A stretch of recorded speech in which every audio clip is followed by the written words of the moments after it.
Hey devs, welcome to the 6th part of a platformer game series. So in this part of the series, we're adding in a player attack to our game. So if you're just joining the series, I would advise you check out previous part of the series. A link would be in the description below. So let's begin. So let's preview this.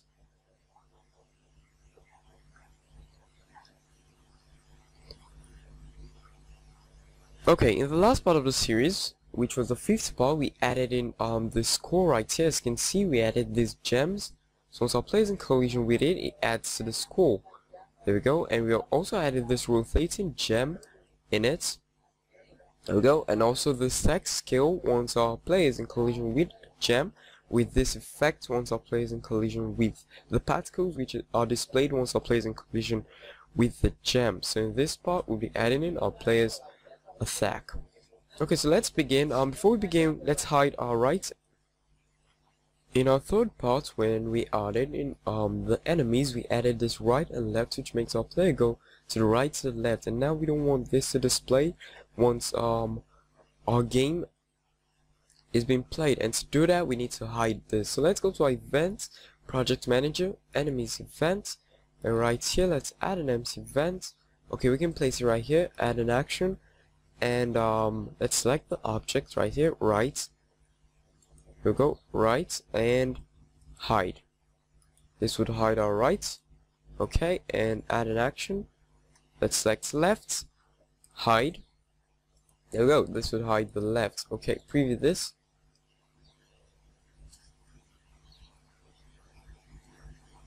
And there we go. So as you can see, it hides the right and the left. We don't have that anymore. Okay, so now let's add in our player attack. So close it. Okay, so right here, let's add an empty event. Pull it out. We don't want it as a subcondition of this, so add an action. And once select your object player is in collision.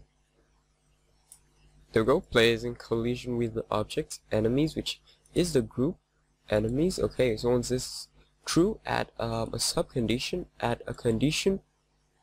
And player is falling. Okay, so once player is in collision with enemies and our player is falling, now we need our player to jump. So that's our player falling on our enemies, which is attacking our enemies. We need our okay, so to our enemies, add an action right here, player, and simulate jump key press. Here we go. Okay, and add an action. And player, there we go, player, allow jumping again. Okay, so let's preview this.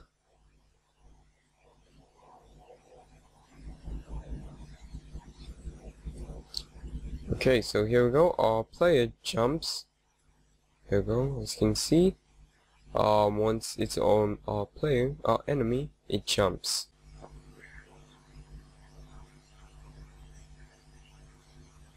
Okay, so next let's set the animation of our enemy right here to 1, which is the death animation. As you can remember, in the third part of the series, we added this animation, the death animation, and set it to 1. So enemies, and right here, add an action, and select your object, enemies, your object groups, enemies, and animation, change the animation, sign set to value 1.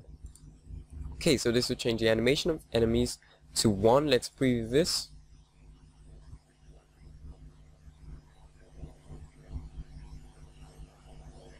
And here we go.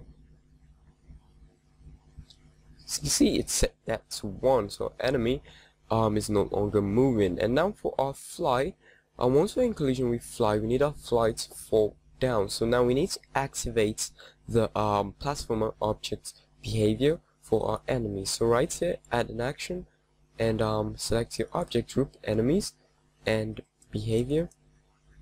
So activate a behavior. Yes, activate. So once we activate this, our fly would fall to the floor. Here we go, let's preview this. Here we go. Okay, for fly, this would fall to the floor. As you can see, that falls down now. Okay, so let's fade this object out. Let's fade our enemies out. To do that, close this, and let's add an empty event.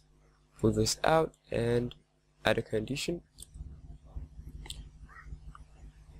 Okay, so let's check if the animation of our enemies is set to 1, which is the death animation.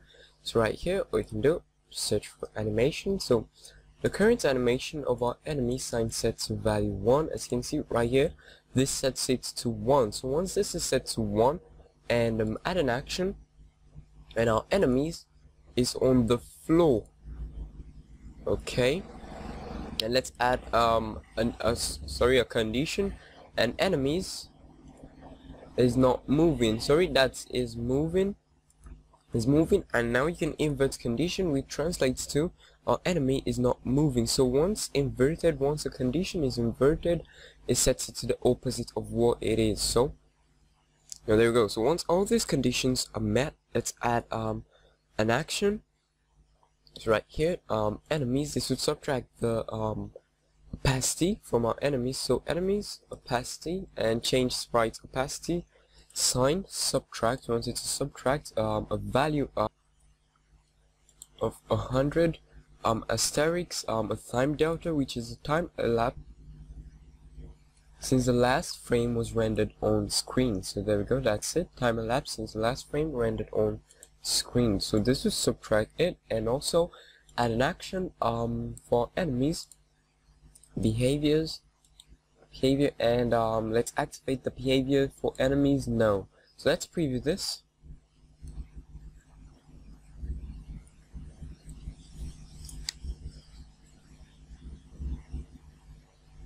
Okay, so here we go. When collision, as you can see, fades it out all the way, but now we still have this object here. As you can see, once our player is in collision with it, our player still flashes. That's because the object is here, but we just have the opacity reduced. So to do that, let's completely delete that. So add a sub condition right here, add a condition. There we go. So enemies, and the opacity of our enemies sign set to equal to value 0.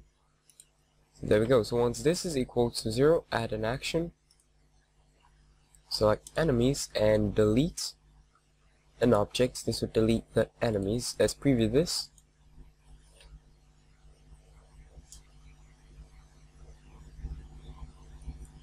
Here we go. Okay, so we're on it, and as you can see, it fades out. There we go. Now as you can see, something about this is that, here we go, let's jump on our player, and as you can see, we can still jump on our player, or so we can still jump on the enemy. That's because right here we have it, once the player is in collision with enemy, so it doesn't matter if the player is dead or not. This condition states that once the player is in collision with enemies, our player is falling, our player must jump. Now to fix that, let's check what the current animation is. So there we go, add an action, and enemies and animation. So let's make sure the animation of our enemy, which is the current animation of our enemy, sign equal to value is set to 0, which is our enemy is still alive. Okay, let's preview this. Sorry about that. Preview.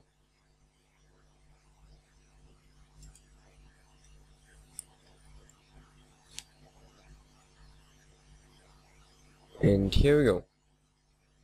About that. Okay, so as you can see now we're working on it, but our player, okay, that works now, but now we need to fix something else. Our player, which flashes once our enemy is dead.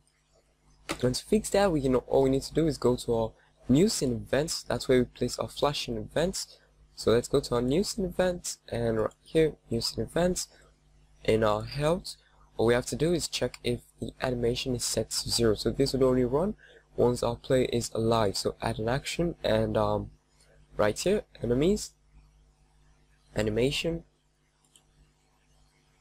Okay, so the current animation of enemies sign equals to value 0. So our enemy is alive, and okay, preview this.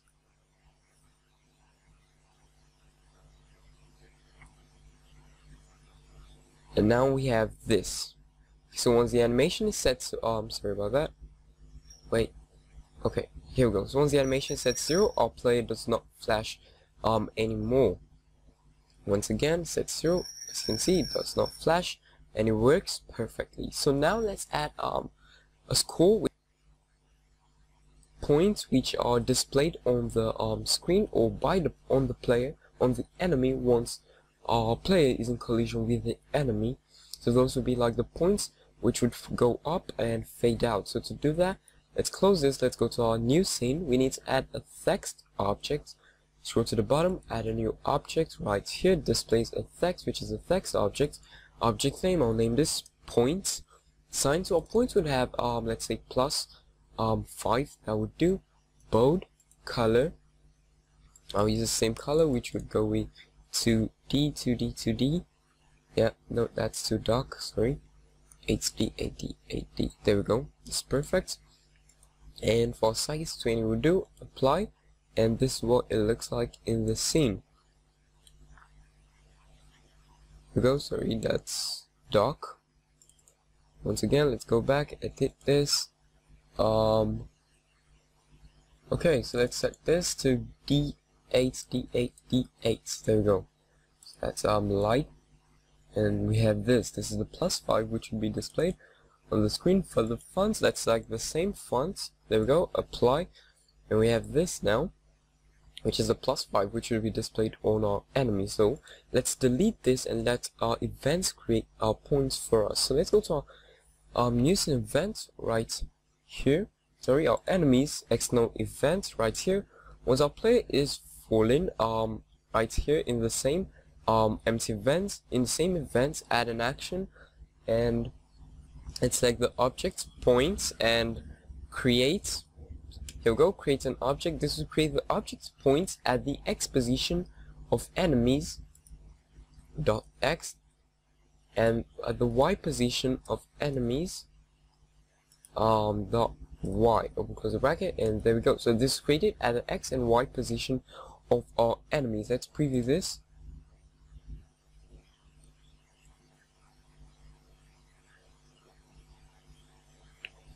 There we go. As you can see, we have the +5 right there. Once again, let's try this, and we have the +5 right there. So that works. It creates a +5. Now to fade this out, all we need to do, let's close this and add an action right here. Add an empty event in here and pull this out. No, not that. Okay, so we have this now. Now in here, add an action. So enemies and the opacity. There we go. So change the opacity of enemies sign set as CNC. Change the opacity of a sprite 0 is fully transparent, and 255 is won't be transparent. So sign set to value, or value, let's set this to 254. There we go. By default an object is set to 255. So now I'm setting this to 254 now. Okay. So once this is set, once the opacity of enemies is set to, not enemies, sorry about that, points, we won't see it here, sorry about that, right here. So points and opacity, change the text opacity sign, value set to 254 right there. So now add a condition. So once the opacity of our object points sign is, opacity sign of this is less than 255. Okay, so once it's less than that, add an action to change the opacity of points. Here we go, change the text opacity sign, subtract value. Once again, let's get our time delta. Let's use a time delta here. So 255 asterisk and time delta. There we go. Okay, so we have this placed there. So let's preview this.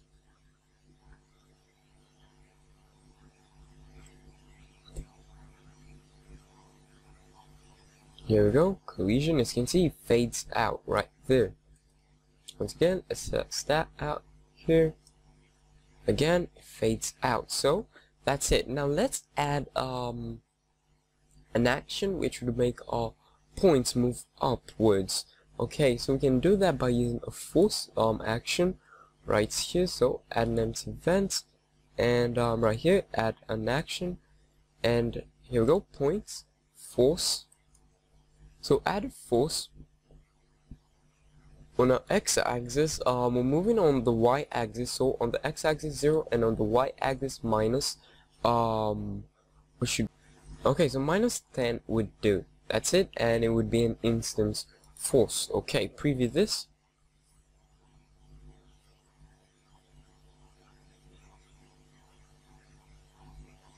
Okay, so now we have this, we go, wait, okay.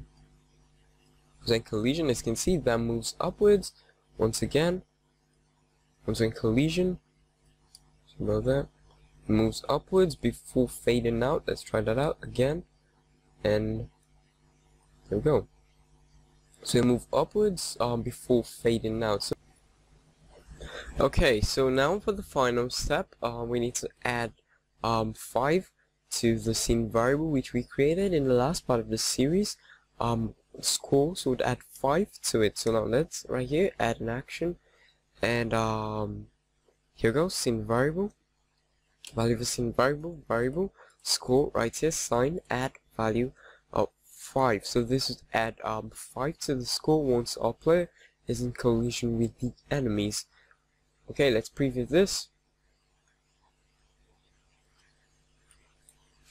Sorry about that. Preview.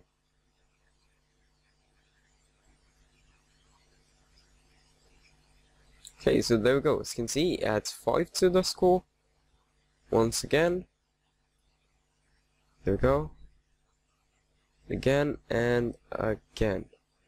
Okay, so that's it. There we go. That's how to add a player attack to your game in GDevelop 5. So there we go. So thanks for watching. See you guys in the next part of the series.